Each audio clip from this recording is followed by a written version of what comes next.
Welcome back to the NALCS Countdown. I was tired a moment ago, not so much anymore because we got a very energetic crowd here with us today. Oh! Always the Jets. I love it. I don't know what happened. Yeah, I don't know why they're cheering for you. I appreciate it. All right, here we go. Yesterday, we did ADC tier list, so we felt it was only right to finish out the bot lane. So today, we're going to be taking a look at the supports across the league.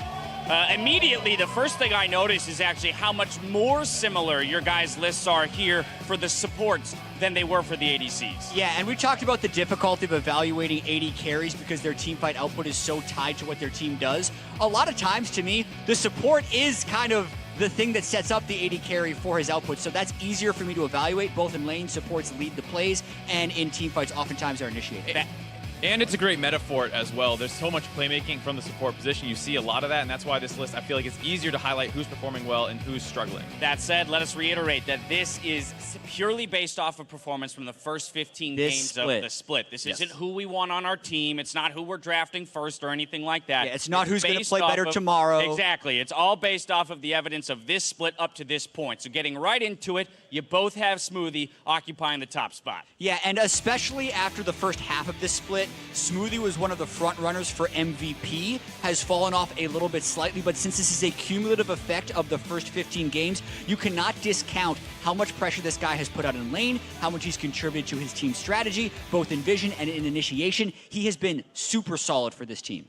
All right, moving right along, the next two guys, you've got them flip-flopped. Aphromoo and Hakuho. Let's start with Aphromoo. So for Aphromoo, the reason I have him over Hakuho is just how important he is as a member of this team, not just in the playmaking. They feel like they win whenever he pops off on that Thresh, on that Blitz, Rakan, those things. But it also feels like a lot of the games where they get into late-game situations, he is the definitive calming voice that sets up their plans. And so that little bit of intangible factor is why I have him higher than Hakuho, who you don't hear praised as much for, like, he's the guy who's leading our team. Yeah, and I do have a lot of mixed emotions about Aphromoo and Hakuho, and I had kind of swapped them a few times in making this list. But the thing that moved Hakuho just a little bit above Aphromoo for me was the percentage of shots that he hits, so to speak. So Aphromoo is a huge playmaker. So is Hakuho, actually, when you're paying closer attention to the games in the late game decisions, but he dies a lot less, and I think has fewer failed initiations than we see from Aphromoo. So both of these guys are super great. I think it was a really close decision, but I edged Hakuho a little bit because he makes the bad play less often. Came down to execution for you, but seeing similar,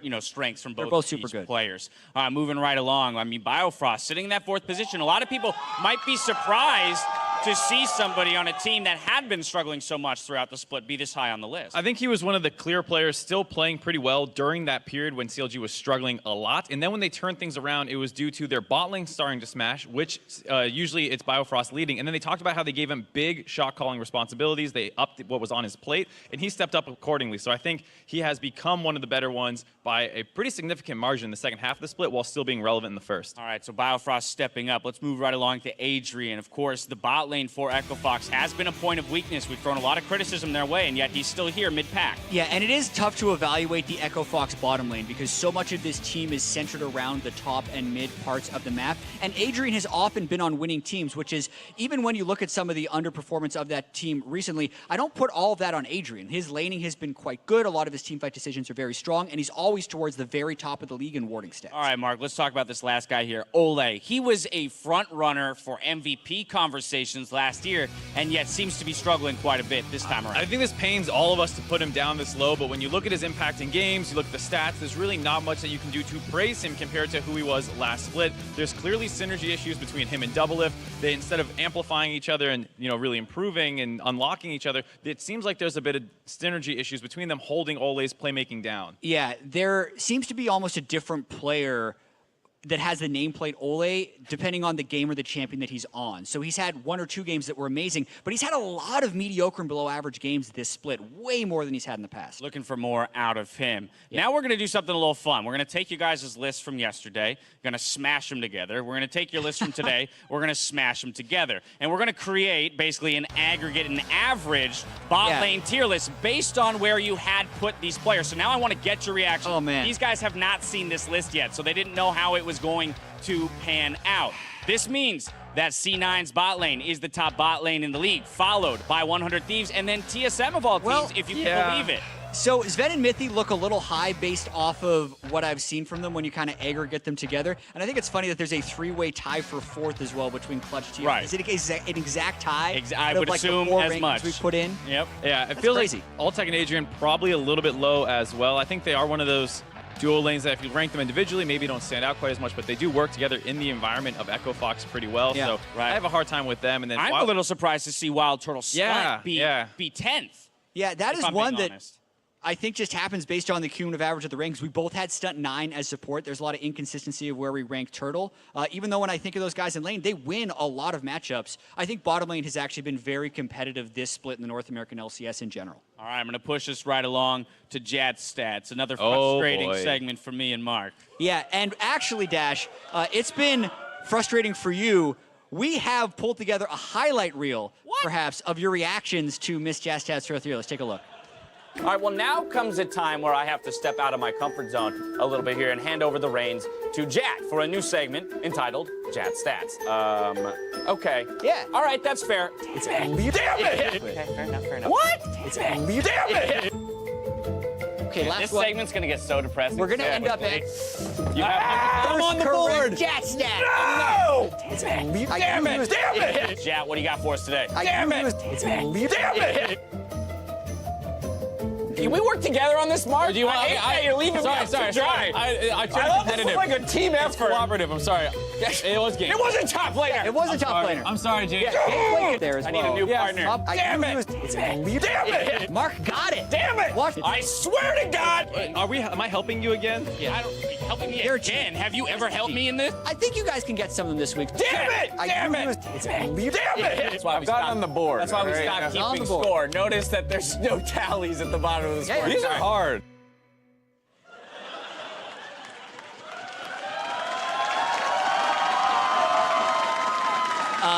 A more collaborative effort today. Oh my Do you God. want? think Do you it's want done. my help or not? That is going to haunt. Also, That's gonna if haunt me anyone wants forever. more of that to take it home, there is a ringtone of Dash, a damn it ringtone. Damn it! You can download I it. swear to Follow God! the link. Damn it! Damn it! What? I swear to God! You're gonna scare people with that ringtone. So just, if anyone wants to, you can. Oh, I'm Little piece so, of I'm LCS so and done. Jazz Stats for I'm home. so done. All right, we got Jazz Stats today. I like how you tilt him Bring before. it on, baby. We Can't had a do lot worse than of that. playoff talk. We only have 3 games left. It is technically possible for a team to make playoffs with an 8-10 record this split. If Team Liquid loses out and still makes playoffs, if CLG goes 1-2 or TSM does the same thing. The question is, how many teams have made playoffs with an under 500 record since 2015 when we switched to the 10-team format? How many times has a team done that as 8-10? Okay, so there's been How many even splits 5. have there been? So that'd be Yeah, 2015, there's 2016, been 6 2017, splits. 6 splits. Are we okay? How many I'm gonna times has a go- team been under 9-9 and made playoffs? So an 8-10 team making playoffs. 2. I'll say 3. We'll split up a little bit. It's 2. Dash actually Is that got it. his first time getting one that I did? Yes. That's the first Can time I he got one that done. did. Mike, I'm really oh man, my All right. audio guys just told me I couldn't All drop right. the mic. I'm next so one, sad multiple about choice. We're talking about top lane keystones. So Is it's a Envy both gameplay-focused question. Envy both times in 2016 and 2017. That's a- Which keystone rune has been taken most by top laners this split? It is a multiple choice question right here. So we have A, Kleptomancy, B, Summonary, C, Unsealed Spellbook, or D, Grasp. Ooh, this is interesting because so Oh wait, so this is over the whole split in top lane? Top laners most selected keystone God, this is rune. so hard because you got the GP Fiora Klepto days, Yep. but I don't think that that's been played the most. no, I don't So think then so. you're looking at Airy from Gnar. But he takes other things too. They take fleet footwork. Right, You sometimes exactly. take So other that probably stuff. got disrupted. So I'm tempted to say Spellbook, but that feels like the obvious answer. Right, and Grasp is taken in a lot of different matchups by different Well, tanks. and I would imagine more now because of tanks, but not so much in the earlier half of the You wanna split. split this? So You I think wanna- it's either Airy or Spellbook, funnily enough. I'm going to take C then. I grabbed C first. You son of a... I already took it. Dash, are you going to go with But Mark that or means your I own no, answer? I want to go with All right, C. if you- Okay, we're going together. Yeah, we live and let's die do it together. Let's go. C. You should have split it. It's Airy. Damn it! It always happens that way. I don't know. Whenever we try and do You're the anything, worst. 2 for 2. You're worse. than Whenever me. you try Okay, and my do friend, anything. Stop listening. I to thought you were going to get these ones. I thought the first few were actually somewhat easy, so good job getting one and almost the other one. This one's definitely harder. All right, let's do it. It has to do with executes in regular season NALCS history. So someone running into a turret, someone dying to Rift Herald. Well, I know there were 4. Is this one? I Is this can think of too one difficult? game where there were 4. Random guess. I'll give you a hint after you throw out a random number. Like, just try and guess it. I'm going to go 17. All right. Those we are were wrong, close. both of them. I have a hint for you. Okay. So it's the same number as M&M's in this jar. Okay, hold on. Hold it. Yeah. Hold it. You can take a look. What's the volume of the jar? How big is the average Right. M&M? Yeah, We're I'm about I'm gonna go with 3/5 there's full. So there's about 15 20. I'm going to 26. times. There's 26 15 M&Ms times in there. 5. I don't know, dude. So that's kind gonna be of question 75. is I'm gonna that? go no, that's less. How than many ping 75. pong I'm balls gonna can you go- fill up a bus with? I'm gonna go 50. 50. 81. 81. Oh, 75 would have been a good guess. Would have been close. Ah, Anyway, I should have trusted my mental math days from yeah, you can keep from those elementary because you school. got the only correct jazz stat I mean, today anyway. peanut M&Ms. Or Solid give some to choice. our producer, Ace. That's We it got for to jazz push stats. forward. Good We're job. running out of time, guys. Let's take a look at predictions. I just also want to point out that wait, we tied. We tied. No, I didn't get any right. You You got beat me. none right. I thought you went for. you beat me, buddy. Oh, right, we both went spellbook. I beat Mark, guys. I'm the better analyst. All right, let's take a look at predictions. What you guys got for today? Only one difference, and it comes in picked TSM? game 2. You picked TSM? Oh my God. Chat, you're surprised he picked the same. That was team my as you upset somewhere? pick. You picked FlyQuest? How about that? Yeah, let's talk about Golden Guardians versus FlyQuest. That's a tough game for sure. I just thought Golden Guardians had been on this big upward trajectory, and they looked almost like an early split version of Golden Guardians yesterday, whereas FlyQuest, they had every reason to win that game against CLG, so I'm thinking if they get that lead again, they can close against Golden Guardians. I agree. Golden Guardians looked bad yesterday. They were playing 100 Thieves, who are a pretty good team. They've been winning a lot of games recently, so I didn't hold that against them too much, whereas FlyQuest is like, how did you lose that game? Which looks pretty bad to me. So that's going to decide who's ahead going into last week of predictions. that game. Exactly. There we One go. of you is going to have a 1-point lead going into the final week, but we want to do something fun as well and take a look at your guys' prediction percentages based on the teams that you're predicting. So, to explain this a little bit more fully, any game that one of these teams has played in, obviously each of these guys has made a prediction. This is their accuracy predicting win or loss that team's game. So, Jat, 93% prediction rate on Optic games is pretty big. And I'm worse at predicting COG games than Your COG faith is at blinds winning you. games. That's pretty, yeah, you are. 1/3 of COG games I predict properly. That team So what's just have interesting to smashed. me, Jad, is how big your spread is from 93% to 33%, whereas Mark's sitting here 73 to 40. Yeah, like my fifth, sixth place team's at 60. That's his fourth. I would like to, extrapolate. What does that mean? I want to think that's the extrapolate. question, I'm right? smarter. I'd like to say You're more consistent. right. More consistent, and then to Jack say the just least. randomly messes up CLG because he's biased. All right, anyway, more than anything, just kind of fun stats to look at, but I'm going to keep chugging along. We get to that point in the game where, hey, sometimes it's up to big plays to make it happen. Sometimes, it's the macro game or the knowledge or the understanding or the synergy and the teamwork. Sometimes there are outside forces at work. Sometimes it's an analyst who will just will you to victory, only to say, I'm helping. Brought to you by State Farm. I don't know why I get the hate here from this team, but apparently I'm calling them out. So this is my chance. They're like, please win this game. I am picking them now. All right, how do they do it? How do they Oh my God, Mark said we would win. Really?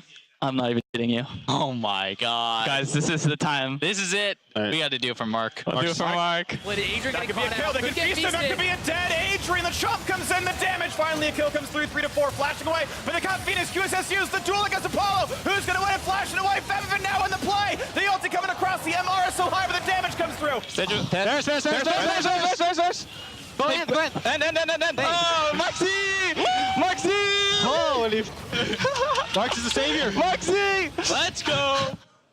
How does it feel? There it is. Take a bow. If any team one would like to, pay me maybe to predict them. I don't know about that one. You are the first caster to get 9 helping, though. We're going to move There we go. on to win conditions. The final thing we do before we kick off the day, CLG versus Echo Fox in the back here. We're going to start with Echo Fox. Let's talk some win conditions. So despite their recent loss yesterday, which was one that we kind of talked about, not really following the trend of their bot lane getting smashed, that is still a concern for me, especially with how CLG is playing. So the thing they need to do is find 8.4's Kalista. That was a pick that they were using previously to get a lot of autonomy in their bot lane, get a good matchup, and then they could just leave it on an island while they focus the top side of the map. This patch, that feels like Caitlyn maybe, but they want something that's going to be safe and strong in the lane that they don't need to babysit very much. All right, Jat, what's the response? Yeah, so for CLG, I think they have been winning around bottom lane, continue to make plays around bottom lane and Biofrost, but also to keep it simple. Like, don't pick a bunch of weird champions in the mid lane for Huhi. Don't try and gank top lane 17 times before 6 minutes. Like, just play around bot lane and get to team fights, and they'll be fine because they're good players, and they've shown that during their win streak. All right, narrowing in on the last few games of the split, we're going to toss it up to the casters to get us into the games. Thank you very much, Dash. Hello, everybody. I'm Rudy Mizn III, along with Sam, Kobe, Hartman, Kensler. It took 8 weeks, but we are now about to lay down some tracks, 3 tracks to be exact, and we're going to start off here with Echo Fox versus Counterlogic Gaming. All right, and we talked about 8.4 and how that kind of gave CLG new life. They did win their game yesterday, so the miracle run is still possible, but Echo Fox, the #1 squad, are definitely a scary opponent. Let's see what they start off with. Heading into Champion Select, they start to pick apart that Zaya Rakan already. Skarner as well from Echo Fox, and the Tom Kench Gangplank from Counterlogic Gaming. Yeah, Zaya Rakan here, already split up, as you said. Olaf as well has really risen up to be kind of the #1 jungle pick nowadays, especially for early game bullying. Not going to be available here for Reignover. It's a champion that he has a legacy on, in addition to being strong in the current meta. Absolutely. Azir taken away from Phoenix. Can't get to that back line. Stixxay has been playing very well for Counterlogic Gaming lately. As well, those calls from the bot lane from Biofrost in his new position. Kha'Zix, though, for Dardoch. He's been going tanky lately, but back to that killing, back to that Kha'Zix. I am a huge fan of Kha'Zix, and we got the early insta-lock first pick here from Echo Fox, going with the offensive jungler. In pro play, we've seen it a whole bunch where you'll get the Moby boots as soon as you get the R evolve so that you can run pretty much across the map and stay invisible most of the time. I really want to see what pressure Dardoch can put out because he definitely has some strong laners to work with, especially in his solo lanes, and it very well could be a lot of early action in this game. We'll see what those solo lanes can be protected by. The trackers and Ifa, we see Rek'Sai, the Queen of the Xerxes, coming in a little bit more. 10 seconds here for Reignover to lock this in. And it looks like they take their time to chat it out as Varus and Orianna blind pick on the blue side for Huhi. Couple of strong blind picks, honestly, you know, from both positions here. Orianna in the mid lane has lost a lot of the super hard counters that people usually think of. And Varus, even though Varus has not been getting a lot of the wins, pretty infamous at this point, actually. One of the most picked AD carries with like a sub 50% win rate, but definitely is popular for a reason. You rush that Rage Blade, he's good at killing tanks in the meta. And we'll see how he can fare early on. As you said, Stixxay has been, you know, a great performer for CLG in their last couple wins. Doing it very, very good. 15 seconds left. We see the Kog'Maw being locked in here, and around it goes until they land on Rise for Phoenix. All right, we're going to have matching Rage Blade 80 carries then. Yeah. Kog'Maw got some severe nerfs, but then bumped about, you know, basically split the difference on the nerfs to the W there. So the W damage buffed right back up, and he did recover a decent amount in win rate. So not the you know, early season powerhouse that he once was, but definitely still very offensive mid-game champion. They're going to be rushing for the same item power points. All right, ban phase 2. A little parity between both squads here as we seem to be strangling out the top side from the side of Counterlogic Gaming. What does Echo Fox want to direct their attention towards? They already have the AD carry. Biofrost has been a pivotal portion of the team, and it looks like they'll take out a Morgana to start. Yeah, so we're splitting now between top lane and support. The only 2 roles not picked up here. Both of them have matched in the first, you know, half of the picks. And we do have some pretty comfortable picks on both sides. You know, Reignover has gone back to the Sejuani, so he's going to be a little bit more farm-oriented, a little bit more defensive early on. And it looks like continued top lane bans here from Counterlogic Gaming. They do have the red side, so it's possible that they save their last pick for that top side counter pick, but they could also try and rush, you know, for something early here for Darshan, try and go for more of a team fighter, honestly, with what the comp is looking like right now. Really no focus from Echo Fox towards Darshan. 3 top bans from Counterlogic Gaming towards Huhi. Biofrost gets the worst of it in Champion Select here, it seems. And it looks like they'll try to figure out what to round out the comp with. I'd love that cannon, but it probably won't be a cannon to be locked in. 10 seconds here to wait for a support or a top laner. Cho'Gath has been around a bit now, and he'll be locking back in the top lane for Darshan. Well, that's definitely a team fighter. That is one of the best team fighting tanks in the game right now. That's why he's picked early a lot. They took out the Shen already. One of the matchups where we have seen it's definitely success on the other side. But now we'll take a look and see if Huni wants to bully this champion. Yesterday, Echo Fox were against an early pick Cho'Gath as well.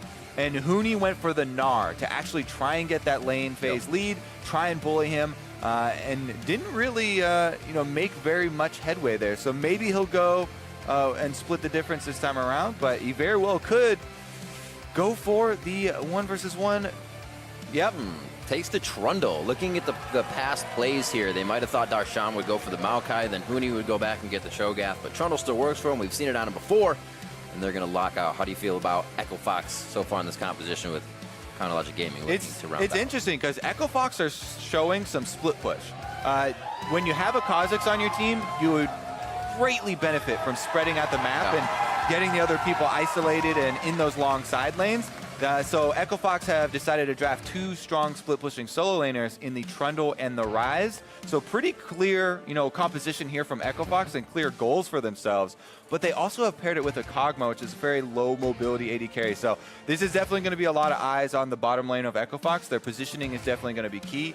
Definitely don't want to get caught out. Meanwhile, CLG, they have that team fight, that 5-on-5, so they're looking a little bit more standard. They lock in the ability to make plays from multiple positions here. Hit a hook, hit a good rupture, a nice glacial prison, and you are into the fight. Hook City, though, coming out. We see a lot more Thresh. Can't say a lot more Blitzcrank. Only Afro is playing that, but support's taking a bit more engaged back into their hands here. This game happened in week 3, and it was Counter Logic Gaming's win, Echo Fox's first loss, as it were. And both of these teams are kind of back and forth right now. We heard Dash talking about CLG's 3 wins, 3 losses, 3 wins. They're on the 3 wins part right now, but they're also meeting Echo Fox, whose second half of the split, win-loss, win-loss, win-loss. Yeah. And this is supposed to be Echo Fox's win here if everything plays out. So CLG has a tough game ahead of them, and they need those wins at 6 and 9. People really start to get superstitious when they see patterns like this developing. Which shoe did you tie first this morning, Kobe? I have no shoes on right now. Oh, it doesn't matter. Chaos. We're going to get on to the Rift. Echo Fox versus Counter Logic Gaming. Let's see who can get the first victory of the day here, Week 8, Day 2. Yeah, yesterday they started off with a bang. So let's see how the early action goes this time around. I'm very curious to see because, the Trundle pick into the Cho'Gath is definitely one to aim where Huni's looking to exert his will. This is, I am going to get an advantage, and we're not going to let the Cho'Gath scale up and get those tanky items. Hopefully. That's the idea. They want to make use of Dardoch, try and get that R evolve, get him moving around the map and trying to pick CLG off. But honestly, that has been, throughout CLG's history, one of the types of strategies that they have actually dealt quite well with. See the coin start from Biofrost. A few changes with the recent changes to support items overall. Makes it a little easier. Plus, you get a lot of poke from Altac and Adrian possibly, so you don't want to be walking up all the time. Yeah, I do like the Thresh and Varus lane. There's a lot of potential, especially when they're post level 6 for creating plays like you're saying. There's no shortage of crowd control on the CLG lineup. So if they do get a lead, they can definitely push the tempo. They can create plays when they deem it necessary. Definitely going to benefit a lot from grouping up, though. They'll be meeting on the bot side, too, here as junglers are starting. Top, getting a little help from their laners, so both teams will know what those routes are to start things off. We'll see how Hui and Phoenix do as well. Yeah, that's a really good point, because you also want to look at the starting items. So no one from Echo Fox has seen the Talisman start from Reignover. It is becoming more and more common because everyone loves doing the Raptors earlier so that you can get your Raptors respawning. But whenever you have that Talisman, you can see he's going to the Raptors now, so you can get that life drain on multiple targets. Yeah. Allows you to do that camp. Raptor camp is the most golden experience of those small camps as far as the rewards for time spent goes. And first, I was wondering, taking that, you can just focus big Raptor, or is it kind of a small Raptor focus, then big? Or you just go right for the big Raptor first off? Yeah, you want to focus the big one. You tag all of them with your W, yeah. So you can get your life drain going. And you start with your E. And the Permafrost is great at killing big monsters, so you can stack out that passive on the big one. Just pop it, And then finish off all of the babies. So fun. Her first Scuttle run, too, is just like, boop, thanks, Scuttle, dead. Yep. Easy. Permafrost is great for doing the scuttles because you take off the armor and magic resist at the same time as popping it with the burst damage. That mid lane matchup that you were talking about, though, if we look at the mini map, is definitely in favor of Phoenix right now, as Huni as well on the top side has the push advantage. So this is kind of what we're talking about with the solo lanes, where both solo lane matchups here drafted for Echo Fox, pushing early on and getting control. And now Dardoch is pathing back up to the top, half of the map here. So we'll see if he gets the invade down. Maybe drop off his early trinket ward. Yep. Seen just a tad by that ward in mid by Huhi. Got it. You second guessed it. You knew it. The red buff burn. Sometimes it could be a little tricky, and then you feel really bad. But the Scuttle Crab runs away with 10 health. You let him walk away with the burn. Ooh. Very interesting. Dardoch sees. He might wait for the push from Huni. Perfect timing here to see Huni had Darshan up to his turret. Darshan's going to have to stay for the wave. Huni also sneaks in. Darshan has to say, my lane's gone. And you can see Rainover's hunting a bit towards his turret as well. Saves himself from the pressure, but still loses a bit of jungle. Yeah, but even so, Rainover had a more efficient path as far as he was focusing on power clearing from the very beginning here. That red raptor down to the blue quadrant route was clearing more camps than Dardoch, because Dardoch had to backtrack. Started top, went all the way back up there after only red. Kha'Zix does not want to do Raptors early. He's not like Sejuani, did not start the Talisman, doesn't want to painful deal with those, exactly. Too painful. So, Rainover has the Raptor lead, as a lot of the pro players really do focus on right now. See him pinging out there, too. Yeah, he's pinging out. He wants to get the cooldown, or basically the respawn timer on the enemy Raptors. So he's going to check if it's up right now. Actually goes for the control ward first. And there it is. Just a quick peek. Letting Phoenix get a little more towards topside. He doesn't actually have safety from Dardoch up there. They should know that he backs, so this could be a long chase. Rainover will actually see that there's no jungler, but the Broom Prison will just lock him up, and he doesn't want to lose HP for the jungler. Good play there by Phoenix. You just hover to the top side because that's where Dardoch had just invaded. But Raptors, 1 baby stolen, 2 baby stolen. Nicely done. Meanwhile, back and forth games. Meanwhile, Dardoch looking for some more action. Might be able to, I was going to say, get himself through the lane there if he just went down around Altec and them, and Adrian jumped forward for a slow. But no go. They pull back. He's going to get the vision cleared on his Rainover, not be able to push this. Who he did back there under the pressure of Phoenix. 45 to 37 in that lane. He's going to meet the CS back at his turret. Quick hook in for some extra damage, and with that shield down now, they can put him down to about 300 HP. Great trade for Counterlogic Gaming in the bot lane. Yeah, I mean, people have been talking about it. Even though Echo Fox yesterday, their bottom lane had a pretty good performance. The bottom lane is kind of the question mark there, and we saw Dardoch himself hesitate. They weren't sure. I guess they hadn't, correctly tracked the trinket ward drop off, so they weren't sure, about any sort of defensive vision for CLG. They also didn't have any vision of Rainover, so you can always side with being a bit more cautious early on in the game, and it's hard to fault the junglers for that, especially in a situation where if you are Kha'Zix and you jump in, you're overextending for a gank like that, and a Sejuani is in a brush, even though that is, the tank champion. Sejuani counter gank out of a brush can be devastating for a Kha'Zix because the cow control really lands a lot. Especially if everybody focuses one target. Someone's going down. Still so much damage. Huni pushing up again on Dardoch. Sorry, on Darshan, but Rainover slowly coming up lane. Yeah, and he was using Dardoch's pressure there. They were trying to force Darshan away from this big minion wave, and they did at least deny the cannon minion. So they're gaining something out of their pressure here. And Huni, you can see in the CS right now, just destroying this matchup. This is, what the Trundle is supposed to do if he's left alone with the Cho'Gath, and especially if you have this Kha'Zix creeping around, as we just saw kind of in the shadows there. So Huni getting up to the Tiamat very early. That's going to help out his wave clear. He can push and look to have a greater effect on the jungler interaction, where top laners with the push like that, we saw it a little bit early, but Huni's definitely one to go roam in, ward the enemy jungle camps. And he actually tracks the enemy jungler almost as much as Dardoch does. same play again. Deja vu for the bot side. They get out a little bit safer this time as the Altec stands behind, so he can stand aside. And it looks like top side is clear now. Rainover's going to do Raptors one more time. Nice job on the timing. This means Hoopy may push in, or Hooney, sorry, push in one more time. We're going to have fun with names today, apparently. Yeesh. It was definitely hard at the beginning of the split, especially since we have all the same players, but they all swapped around teams. Right, here we go, though. I mean, it is honestly going according to plan for Rainover. Yeah. Because the Sejuani is trying to farm out. He does have the farm lead a little bit over Dardoch, but Dardoch's goal is to help out with the pushing lanes, right? You know, Hooney's lead in the 1v1 for the solo top. And then we also have Phoenix lead with the rise into Orion in mid lane. And the solo laners are where the power is for Echo Fox. Meanwhile, the Sejuani now post level 6. This is where you actually have a possibility of affecting a lane. And he's bottom right now. That's really where CLG has been making it work.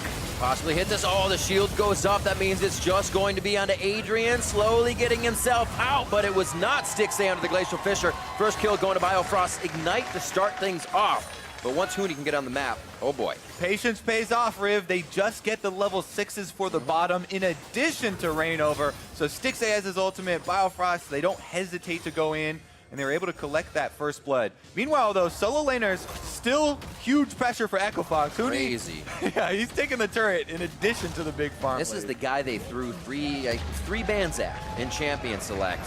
Got him onto Trundle and still taking that lane 83, 84 to 51. And they put that pressure on Darshan to keep getting in the jungle, too. We'll see this play one more time. It's 1-2, third time's a charm. Yep. Stixay nails him with the Varus ultimate right in the face, and Adrian steps in to try and protect his AD carry like a good Braum, but The pup. in the process, you're going to have to sacrifice yourself. Sometimes it happens. Dardoch getting his evolve on. Yep, our evolve is done. He's going to look for the warrior completion first, probably. Then you upgrade for possible Moby boots. Or, you know, you still can go for, you know, defensive boots if you really want.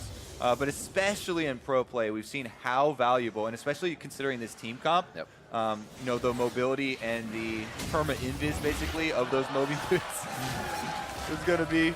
Hooney's always a guy where you assume he's just having fun. You know, on stage, definitely still assume he's having fun. Pops the blast going right directly up and goes for the second plant. Then comes over leisurely walk here to help out his jungler.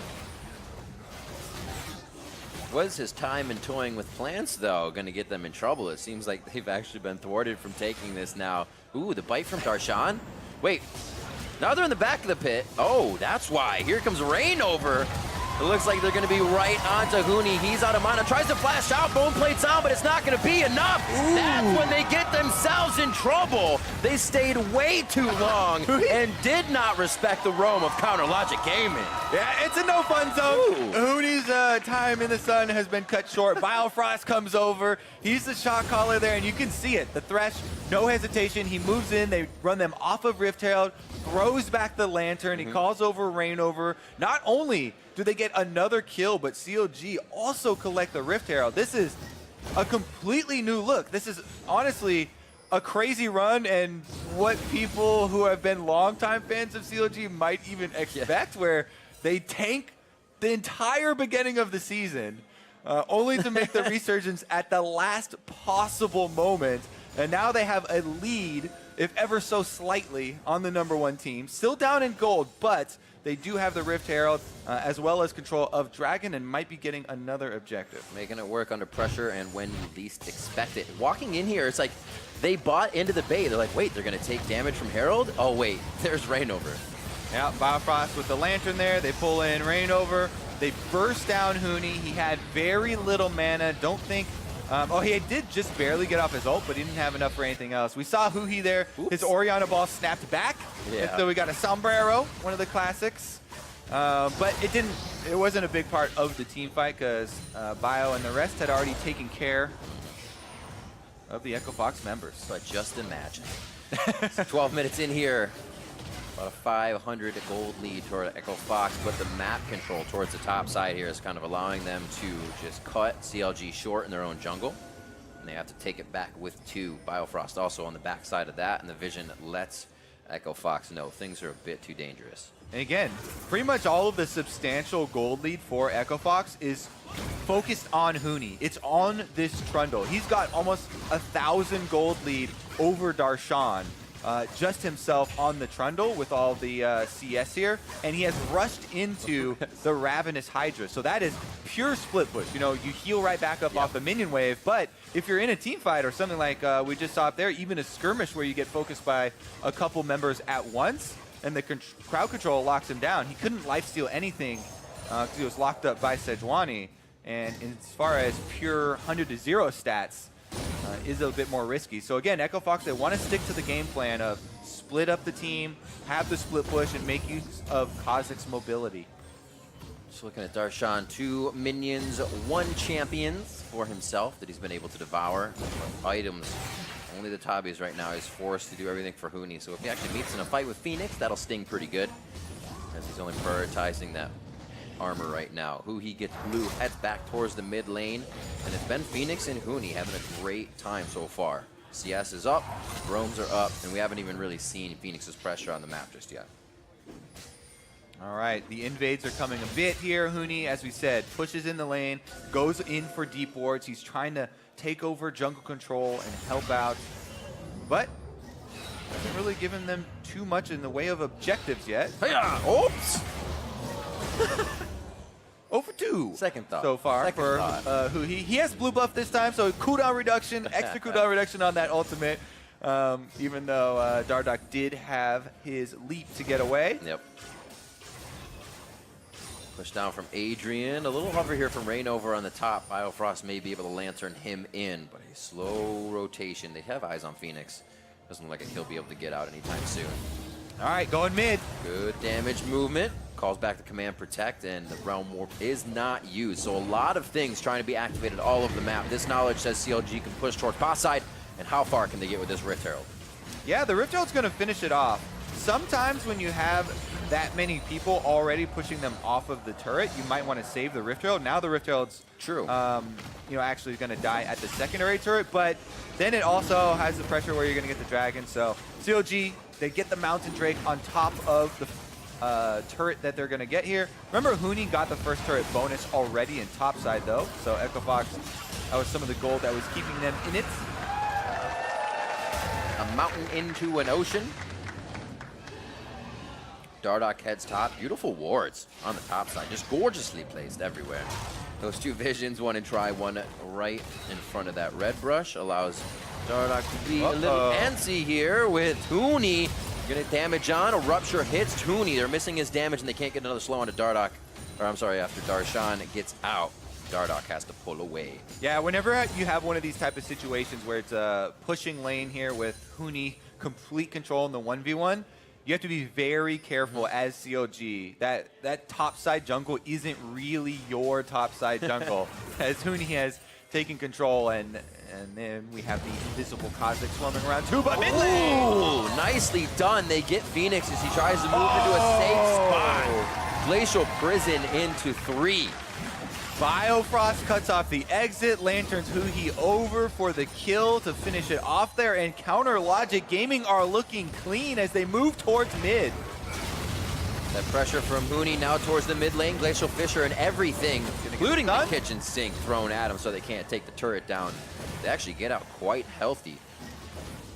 Another game in a row here too, where CLG have had kind of Darshan just bite the bullet and play the tank top, lose out a bunch in CS, get bullied, but they're making the team plays. And Biofrost, you can see him roaming up river right now, so that's why Phoenix was running away, but gets nailed with the shockwave, flashes afterwards over to the Raptor pit rather than trying to flash the initial CC there, and he definitely pays for that one. That gives him a little time to start stealing Dardoch's resources in the jungle as well. They're pretty even, to say the least, but 3 assists for Rainover as he's kept himself very busy around the jungle. A righteous glory now for Darshan. He could take a team by surprise. And like you said, holding out up there and just waiting for the right moments. The team's carrying. It's a good mentality to have, the I can get carried this game. It feels good on Cho'Gath once he rushed into the Bramble Vest early, even though that item has been significantly nerfed multiple times. Well, now we might actually have another fight here on display. Another Bramble Pit party. One of my favorites. Huni get himself into way too much trouble before the team's able to respond, but actually was it. He gets out with a sliver of health. Rain over the same. Dardoch goes forward. How far forward can they go, though, as Biofrost denies a bit of damage and Stixay's just on the wing to add more in. Echo Fox said, we're losing too much ground, and they try to get in. Great steal from Stixay, I should say secure. Yeah, Stixay in the end does get the red buff, but still, Echo Fox get 2 kills. They finally make the play off of their power point here. Huni on the top side, they've been controlling this jungle for a long time. They've been waiting, just waiting to make the play on the top side of the map. He rushes. Yep, gonna annihilate that turret. You get a bunch of extra attack speed from the frozen domain there, which is level 4 now on Huni. Soon to be level 5, maxing that 1 second. You know, like stopwatch is so late as well. Not used early, never used at all almost. Forget about him sometimes, especially now with the later activations. Saris embrace there for who he is. So I can get himself in a pretty good scuffle on both sides. Abyssal Mass, Chain of Corruption right on to the Pugma. He's going to go down. A Cathian Surprise won't be delivering enough. And that's a double kill for Huhi. Wow, CLG, again, they're pulling the trigger so quickly here. So right after Echo Fox make a big play in the top jungle, CLG strike right back from the bottom side of the map, and they too are going to get a turret afterwards. It's either Huni's pressure on the top side or relentless pressure from 4 CLG members to whatever lane they want to go to right now. This is a much more focused game, honestly, from both teams there.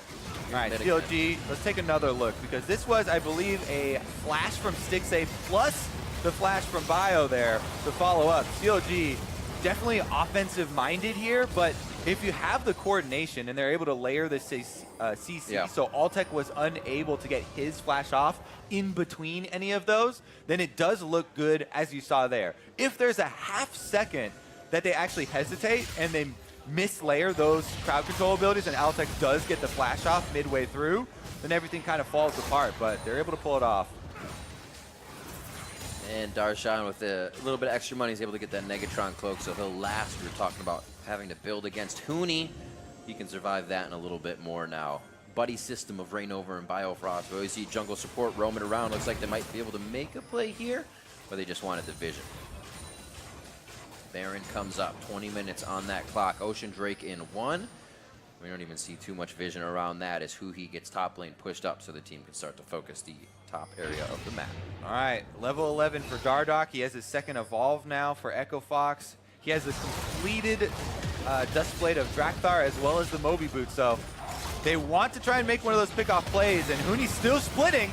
Very stark difference from their games. Plus 800 on this one, and looking good so far, but even overall here with the 11-4 Echo Fox looking to put more wins under their belt towards the end of the season. Remember, it was CLG to give them their first loss, and they're playing well enough again to do it here today. 3 turrets to 2. Things seem to be even out here in the middle of the map as Baron has come up. Top side, Rainover actually might be looking for a Phoenix kill here. Interesting fight to take. He's obviously got that front end burst coming towards him. And now Rainover's there for protection. They know he can't get away from Dardoch. He tries to get right in front of Rainover. Good block by Rainover as the meat wall. They lock down Phoenix with the permafrost. Then they completely take him down with Darshan. CLG once again closes in. Everywhere they come out of the woodwork. And Echo Fox is on the run. It's CLG continuing the chase onto Altec here. Is going down, but Adrian makes it out. The dog lags behind, tail between his legs. Altec's down as well. Mid lane push for Echo Fox is going strong, but CLG are turning towards the Baron. They want to force them over. Already down to half HP. It spawned a minute and a half ago. We wondered how quick it would actually be up. Chain of Corruption onto Huni. They want to take the tank down, and they drop it. The anti-tank CLG shells come through quick. 9-3, and Baron secured 22 minutes in by Counter Logic Gaming. And what a solid game here. It's Counter Logic Gaming who actually make the pickoff on the 1-3-1 team that has Kha'Zix's mobility boots. Such a great turn timing there from Counter Logic Gaming. They're looking so much more coordinated now than they did at the beginning of the split. It's actually insane to see this improvement. Take a look at this. Instant turnaround as soon as they have this teleport come in. Rainover hits Phoenix there with the ultimate, and they play around Darshan with the Righteous Glory coming in. Instantly uses his chomp there onto Dardoch. And everyone from Echo Fox that was trying to collapse on that play gets chased down. Now, Altec does get the counter kill here onto Reignover, so they did take out the jungler. Not only did they take out the jungler, but they had also used the Cho'Gath Feast. So technically, there wasn't the super secure from CLG for the Baron, but because they got all of the kills and they finished and turned the kill onto Huni as well, they were able to secure that Baron and make it look good. I poisoned you. His names. Kuhi with so much damage as well, 4-0 and 3. He didn't have a chomp to come through, and he's doing the same damage as Darshan. They take down top side, and they make quick work of the structures on the map now. First, Mountain Drake was theirs, and the focus with Baron is now the top side. Wait, the kills to come through. They get 3 in a shockwave. How much are they pressuring over? How much are they fighting? It looks like Fox could turn around for a bit of damage here. They don't do this carefully, and CLG waits a little bit longer. Cannon minion! One more! His work isn't done. He's going for the inhibitor. Oh, he's still working. He's on overtime. Gets the inhibitor. Looks like Huni is going to be able to step up to this now, and CLG make their way back to base, taking all the resources on the way out. What a push.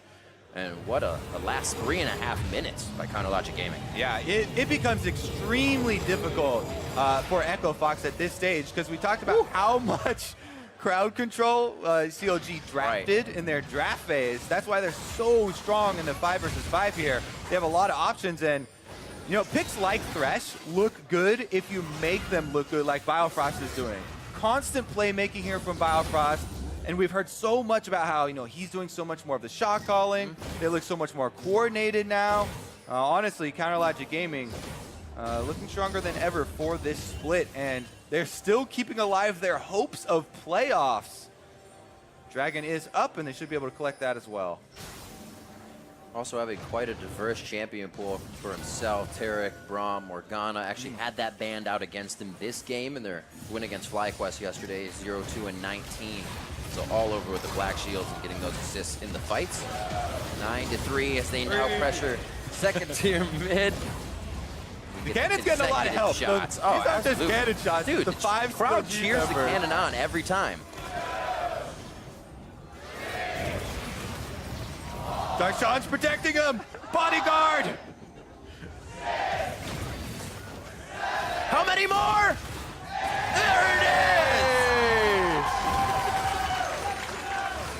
They look to break the base with the second inhibitor now. Bot lane's already pushed out. Nothing they're even worried about. If a fight comes, they'll take it. They'll actually make it. And it's going to be Cooney getting into the middle of the fight. Phoenix on the backside looking to deliver that DPS machine gun mage damage, but he can't find a target as the rest of the team falls down around him. The backside smothers Echo Fox, and CLG owns the base. Yep, they're going to kill off the inhibitor. Dardoch doing his best in the backline, though. He takes down 2. Cannon minion still buffed up and going for Nexus turrets. I don't know how much farther they can go. They're like, wait, you're actually pretty low. We do have minions, but we've been here a little too long. What is this going on over here? Cue the Benny Hill. A little jungle tango going on. It's very difficult to pick off a Kha'Zix, though. Moby Boots Kha'Zix inside the jungle where he's getting his R passive off. Let's take another look at how this fight started, though, because this was the initiation.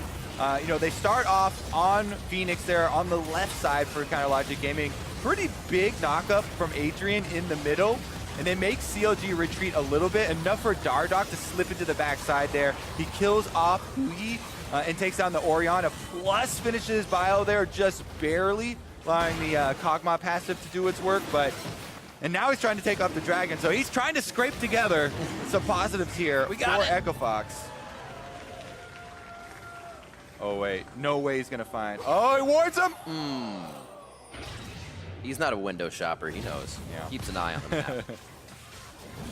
Quick clear onto Scuttle. Every bit of vision they can get. And now, finally, to the bot lane. There's only one more to go through. Still sub 30 minutes. Counterlogic Gaming against Echo Fox here in the back half of the split, doing some great things. Yeah, it definitely is one of those upsets. I mean, you just look at the scores up at the top, 11-4.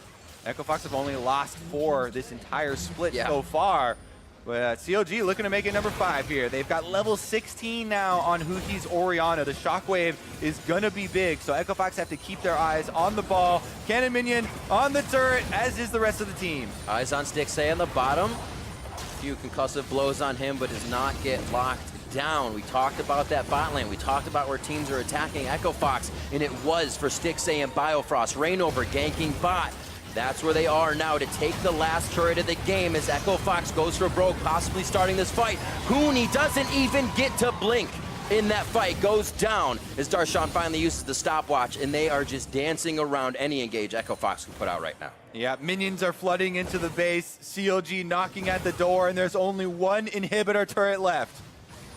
Already down to half. Here comes the TP from Darshan, feeling good about getting himself nice and healthy as they get right back into the fight, trying to clear the top side. It's mayhem in the base for Echo Fox right now with the minions as they all have to stick together here for one final fight. Remember, we just saw Glacial Fissure and most of those ults get used outside the base, so Echo Fox only has the abilities and the summoners left to defend. That's a quick hit, and that could be Phoenix going down, steps himself out.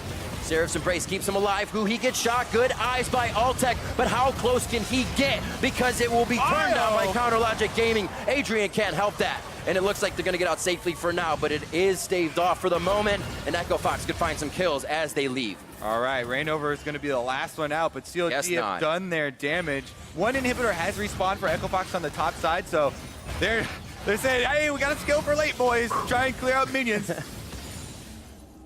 Put them on the Iron Lung, man. This is crazy here. 14-6, 29 minutes in, and CLG only backing because they kind of are playing with their food a little bit inside the base. Well, yeah, Huhi went with a very ambitious splash forward there into the Nexus turrets to try and secure a kill. He was getting a little anxious as far as ending the game. Oh, well, this is actually big. If they can get themselves jockeyed into a Baron position here. Echo Fox obviously doesn't want to start that themselves, but if they can find a fight with their base kind of no minions in it, they may want to take it again. We've already seen it a few times in that bot lane. Bio sees his prey. Uh-oh. Here comes Daddy. Oh! One after the other. The crowd control is everywhere. Stixxay and Biofrost. There goes the 50-50. Yep, this is going to be 100% CounterLogic Gaming purple. What a catch. Everywhere at the right time. Right place, right time, right plays, and everyone's following up as well. And now to the top side. They know that inhib is up. And push it down. Around the horn. The last one standing. All right, 5-man strong, CLG. They've got 20 seconds on Dardoch, but Echo Fox are going to have to pull out another one of those miracle team fights. See if they can actually do it. If you know, there is a big mispositioning from the CLG backline, then that would be it. But CLG pretty much have this victory in their eyes. And doing it in fantastic fashion. The shockwave goes down. Everyone that can flash in, flashes in. Darshan looking to lock somebody down, gets the chomp in, but it doesn't quickly get the kill. They do follow up with a few more for themselves, though, as the last Nexus turret stands. Dardoch looks to sink his claws in, but cannot find a target. Darshan says, no, my base, this is ours. Pushes out Phoenix, and Echo Fox are being torn down in their own base. The base shambles itself. And 31 minutes in, CounterLogic Gaming take the victory over Echo Fox. They took it all right. CLG just destroy Echo Fox on stage here. Oh my goodness, making the run a reality. Absolutely a reality. You push forward a bit. Week 9 is Optic and TSM. Seeing as though playing, it's definitely it should be a win over Optic, and TSM could give them a bit of trouble, but if they play like this and they continuously follow up with each other, that's hard to stop. Yeah, both TSM and Team Liquid keeping a very close eye on CLG because they haven't quite secured the spots yet. And the playoff race is heating up. Back half of the split, people were kind of wondering, where'd Stixxay go? What's he doing? 7-0-7 again on that. Had good protection, had good plays around the map, and the focus, we wondered again. People are saying, Echo Fox, don't look at Huni. We can ban against him. He's still going to be Huni. We can play towards that bot lane, though, and that's what they did. Hook after hook, quickly onto Adrian, and then the first time Rainover was there, they were able to solidify that. That's the biggest thing about this game. You know, Huni had this big lead in topside. They're set up for a 1-3-1, but CLG and specifically Biofrost kept making these proactive plays. So even though they were topside leads for Echo Fox and they were making plays up there, CLG were consistently either around mid lane or roaming up from bottom lane, to make these plays that would rely on landing their crowd control. Stixay hitting Flash Varus ultimates, Biofrost hitting the hooks, and they are definitely rewarded for those. Ooh, what a punchy way to start off today. Okay, we're going to send it over to Obli and Counterlogic Gaming's Void Beast in the top lane. Thanks, guys. Darshan, congratulations on that victory, taking down the top team in the NALCS for the second time this split and picking up your 4th win in a row. Is it time to start calling this a miracle run? I mean, it would just be so terrible if we went 6 wins in a row and then we didn't make it into playoffs. So I think the stars are aligning. It's CLG. When you doubt us the most, the craziest things happen. So. Well, stars are aligned, but in the beginning of the split, you guys were having a little bit of some struggles. Reflecting back on that, what do you think is your biggest improvement that you've made since then? I just think it was more so that we kind of figured out like how we want to play as a team and kind of just everyone playing to that. There's games that I carried earlier in the split, but right now my role isn't to hard to carry every game. I just have to do my role, and everyone's playing phenomenally. So I think that's kind of my biggest improvement is just being a role player, being a tank player, and doing my job. And maybe for the team as a whole, what do you think of the team morale right now after a huge win like this? I think it's pretty high. I think that we've definitely made a lot of improvements this split, from losing 6 games in a row, to everyone kind of writing us off saying we're not going to make playoffs to, beating Echo Fox, beating C9, beating TL. And if we go 2-0, fingers crossed that we'll be able to make it into playoffs. So I'm just really proud of everyone on the team for all the hard work that we put in and the coaching staff. And I'm just really looking forward to playoffs. Well, Darshan, I wish you the best in luck in that. Congratulations again on your win. And for more on the game, let's hear from the State Farm Analyst Desk.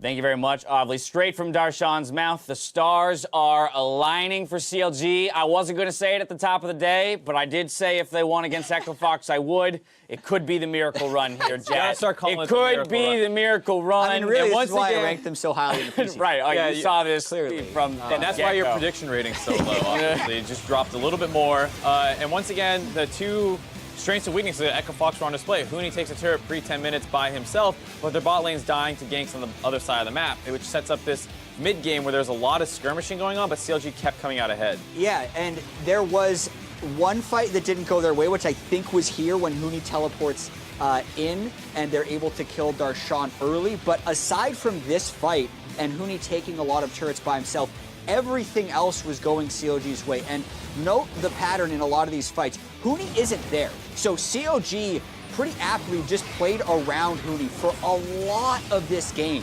At one point, Darshan was down almost 100 CS, even at 25 minutes. But in team fights, the Cho was still greater than the Trundle. So a lot of this did play around their win conditions, right? So much of it was around the bottom lane, and they did keep it simple. 3rd game in a row for Orianna on Huhi, another tank top for Darshan. They had stronger team fighting, and they just protected the Cannon Minion. It also helps that Biofrost was popping off on Thresh. I was going to say, you can't ignore the bot lane. Yeah, the amount of hooks he hit in team fights, not always hitting the most priority target, but always presenting someone for his team to attack down. And some of these fights at the end were still very close. We were remarking the fact that they had 2 inhibs down. It was about a 5K gold lead, but they still had all the map pressure in their favor. They grabbed the Barons, and then eventually it ends up where they're trying to defend on the turret, and Biofrost flashes in to be his own ball delivery system. And you talk about being a playmaker and the shot caller for your team. On Thresh, ball me. I'm going in. Going in the only way I know how. I like it.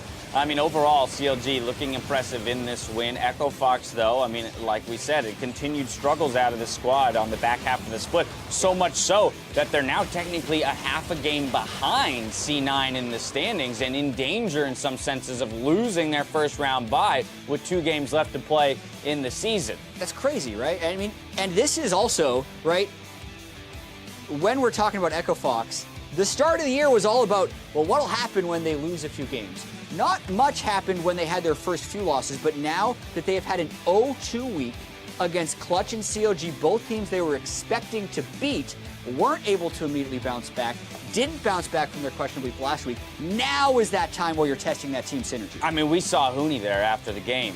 you know, Devastated. head in hands, you know, devastated from the loss here. In a position where he, you know, had gotten so far ahead, had built so many individual advantages in his lane, and yet not able to secure the victory. This is a guy that was on stage for the World Finals. Yep.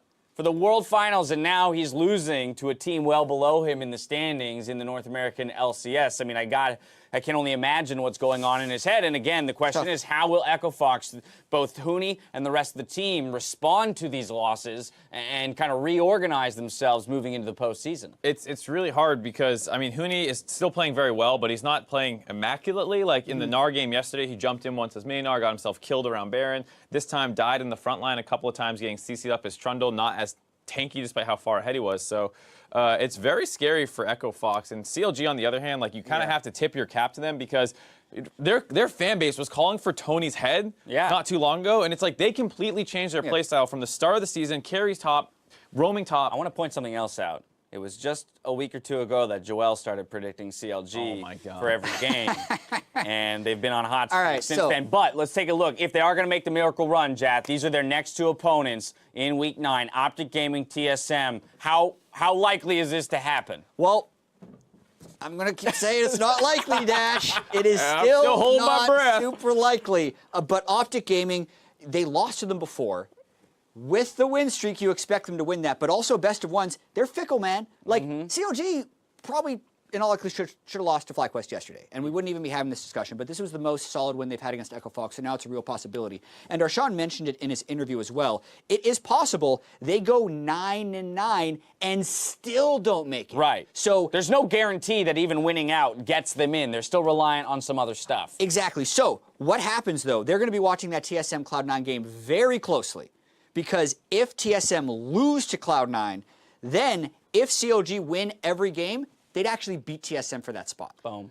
And also, you got to think Cloud9's pretty motivated now that they have a chance at the #1 seed because Echo Fox just lost. I mean, really, the whole buy for play-in, you know, race has been blown completely open. Yeah, now you even got you got teams like Clutch who are now in the discussion there, and we'll just have to see how that shakes out. Now up next, we've got FlyQuest versus Golden Guardians. Meet us back here for Game 2 after the break.